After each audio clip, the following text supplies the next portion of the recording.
Hello and welcome to Animal Watch, and today we're meeting the Cane Corso. These powerful, fearsome guard dogs are usually known for being descended from the huge Molossus dogs of the Roman Empire and the original Italian Mastiffs.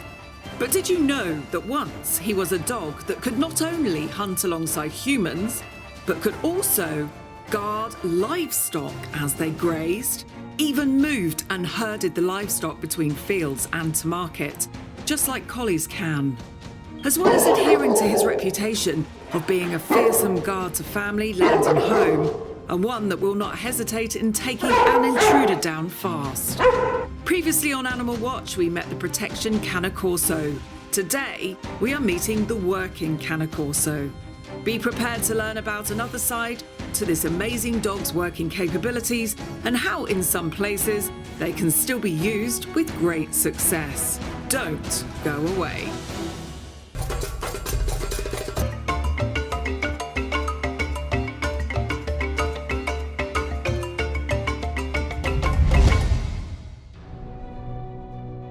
The Cane Corso, one of the world's most feared and effective family protection dogs.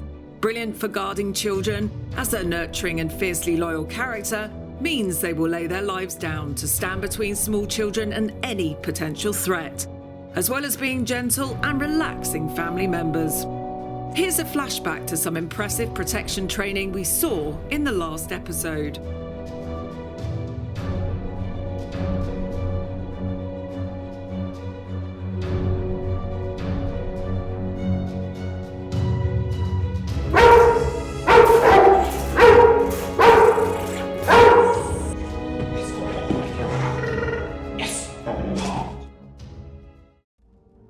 Now, most people tend to associate the Cane Corso with the Roman war dogs and the Italian Mastiffs of old, which is true in essence, as their bloodlines will have reached back to these original dogs, as does Neapolitan Mastiffs also. But it is recent history, breeding and genetics which created the true Cane Corso that we know today. And unfortunately, many of his working traits have been forgotten due to the modern-day society we live in. Once we relied on agriculture to survive, and the Cane Corso was created to assist with many farming jobs that go with this way of existence, such as surprisingly the minding, guarding and herding of sheep. Now, many of us humans work in cities at desk jobs, leaving the farmers to use machinery on the farms and the dog of choice, which is usually the border collie. So the Cane Corso is only really used for guarding these days. So what has happened to those amazing working skills of old? He is still the same dog from a few hundred years ago, but does he still know what to do with livestock, and does that instinct run through his veins? Today we are to find out as we are visiting Scar House Farm in the heart of the stunning Yorkshire Dales, where the true skills of the Cane Corso are still being utilised, namely herding and guarding livestock, which is very rarely seen.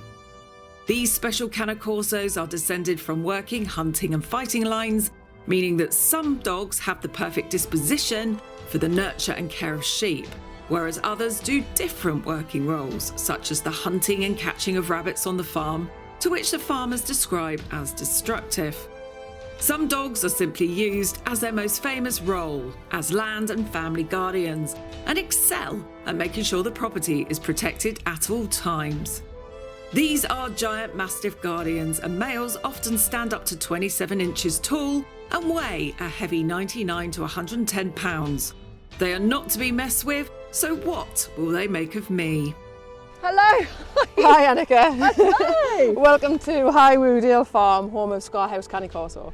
Fantastic. And where are we? North Yorkshire. Beautiful, sunny North Yorkshire. It's not so sunny today. We're having a terrible spring here in the UK, but oh my goodness me, the scenery, and to make things even better, Two black Cane Corsos. two black Cane Corsos. So this is Cole. Cole. Yeah, he's our working type. So bred for purpose, to do a job. One of his main roles is to catch rabbits, which is vermin on the farm, as well as protection and other bits and pieces. Yeah, because they weren't they originally for guard dogs, weren't Yeah, they? So we've totally. got a little girl here. And this is Ifon. Hello. She's our so granny. Pretty granny. Oh, he's going to have a little sleep. See, like really aggressive, aren't they? Absolutely gorgeous. And we're in beautiful North Yorkshire, all this wonderful scenery. So let's go and see what you can do, huh? Yeah. Today I'm to witness the real working side to these beautiful dogs. So Natalie gets straight to it by showing me what a typical day looks like. Natalie and her husband get up at the crack of dawn, and often she is accompanied by her dogs. Her working line of dogs are extremely fit and absolutely adore the freedom to run, hunt, protect, and watch over her land and her sheep.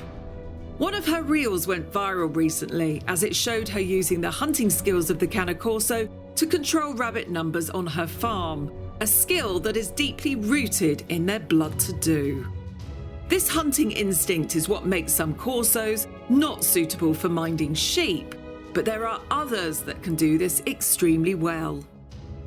But I needed to sit down with Natalie in order to find out just how workable are these Cane Corsos, and can their old skills be awoken to aid and assist the modern day farmer.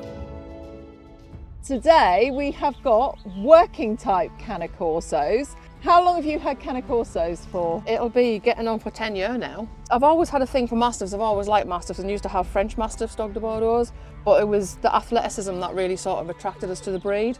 And the fact that the multi-purpose, you know, the fantastic guard dogs, great with kids, great with people. If you get the right lines, good with livestock as well, because we're a sheep farm. So it was something that was quite important to us. Compared to a lot of the show ones that you see, do you think they're physically and mentally different? Absolutely. So show dogs are more square, the heavier set, generally a heavier build and not as athletic. Working types were more bred for purpose, and that's what these are. So a more athletic, higher tuck, deeper chest and narrower. Originally they were bred for guarding, were they? Yes, yeah. So they do very, very well on your farm. And of course the question that everyone's going to be asking is, you said a sheep farm. Cane Corsos and sheep, how's that work? So Cole has got very high prey drive, so it doesn't.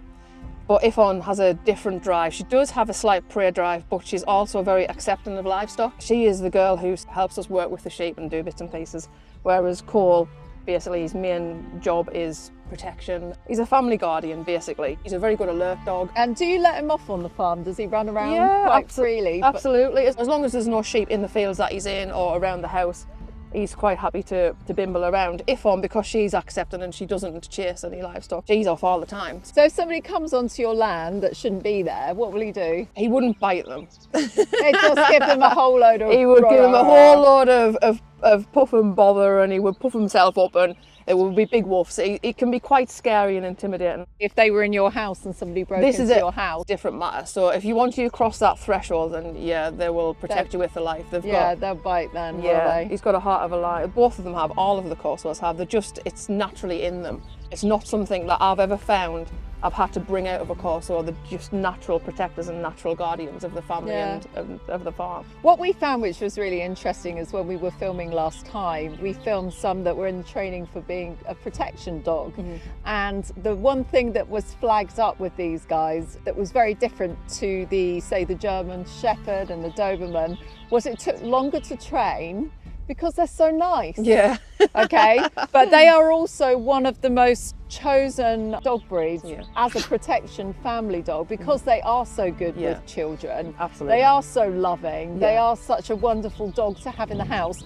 And like he's shown us many times today, though he's supposed to be athletic, is he loves to laze around. Yeah, he's doing his best lazy call impression. So in the evenings, they're very, very relaxing dogs, aren't they? Absolutely. They'll lie down, they won't have too much excess energy. No, as long as they get plenty exercise during the day and mental stimulation as well. So what do you do to give them exercise during the day? So basically they have 20 minutes running behind a quad bike with me, so I'll go around and check all the gates on the farm. If there's any trespassing or anything like that, again, I take him with us. Generally run them in twos, and then they go back in the kennel and they have about an hour's rest.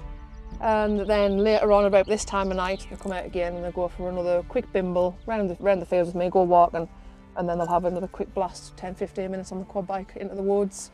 just to sort of blow off a bit of steam before they go to bed, really. So if you didn't do that, do you think they'd be really agitated? Absolutely, yeah. So if somebody was a lazy dog owner, this is not the breed for you. No, Absolutely because then not. they'd start annoying them. They can be very destructive, very destructive. Chew up everything Yeah. if you don't give them what they need. If you're not giving them the exercise and the attention that they need. They also don't do well being left alone because they're very sociable. They do like to interact with you. And if they're not getting that, they can destroy doors, skirting boards, rooms in minutes. Sofas are gone in 15, 20 minutes, arms of sofas. Wow. Jaws are so powerful, so, you know, wooden things just don't stand a chance. So I imagine the puppies are like to do quite a fair bit. Totally. Corso was a puppy for a long time as well. They're slow growing, slow maturing, and they go through that puppy stage for such a long time, which is why you see so many adolescent Corsos in rescue. They are quite a testing breed and they do need strong handling and strong management. Because he's so massive, that will obviously be something you have to be very careful about with puppies. Yeah, as a general rule of thumb, I'd try to keep them grounded for up to a year, but no jumping around, just to sort of safeguard those joints. And then it's just light exercise. It's little and often, really. Can they get twisted gut? Absolutely. Because they're such a large, heavy... Yeah. That deep chest, yeah. So anything that's sort of associated with a large breed or a mastiff, so gastric torsion, bloat, hip dysplasia, elbow dysplasia, bone cancer is a real problem. If somebody was to get bloat, what is the first symptoms that they would see? The very first symptoms is pain. Corsos are very good at masking pain, but you do see them subtle signs like licking the lips, foaming at the mouth, drooling excessively, lethargy. They will physically start to bloat and cry in pain as well. Oh God, that's horrible. It's an awful thing. And yeah. it's deadly, isn't it? So Yeah, if you don't get them to the vet, No. almost instantaneously. And sometimes you can even get them to the vet and it's still too late. too late. One of the most important things when you're thinking about buying a Corso, do your research. Look at what the parents are like. Have they got a stable temperament? When you go and see the litter, can you meet mum and dad? And you were saying that because they're very prey orientated, that they go around your farm and they get like rabbits with myxomatosis and things like that. Yeah. You're not going to be able to call them off something like that. Absolutely so, not. So to them, that is like the ultimate amazing thing that could happen to them. Yeah, I mean, you can see his whole body language changes as soon as he sees a rabbit. But interestingly enough, he's not interested in deer. Earlier, whilst we were walking around with these guys, you were mentioning that they are same-sex aggressive to a certain degree. Yeah, particularly the males. Some females will tolerate each other and they can live side by side happily, but I do have some females, different bloodlines, particularly the old Italian lines, they just won't tolerate each other. Really? Corsos are very accepting of people if we're comfortable. So if I'm happy and comfortable, these are happy and comfortable as well. In conclusion, the Cane Corso is a solid dog that excels in his ability as a guard dog.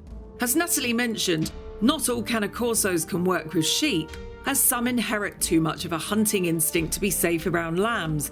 But if breeding is carefully done from calm and nurturing individuals, then the herding and caring instinct of this breed can be utilised with great success.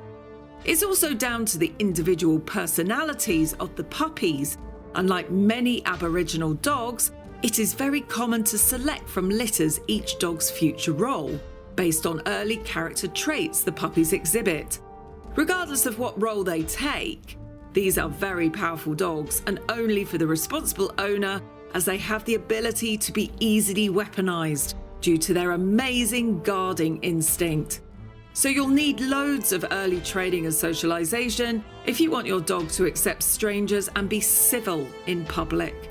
This dog also needs a strong human to guide him, as he responds well to this.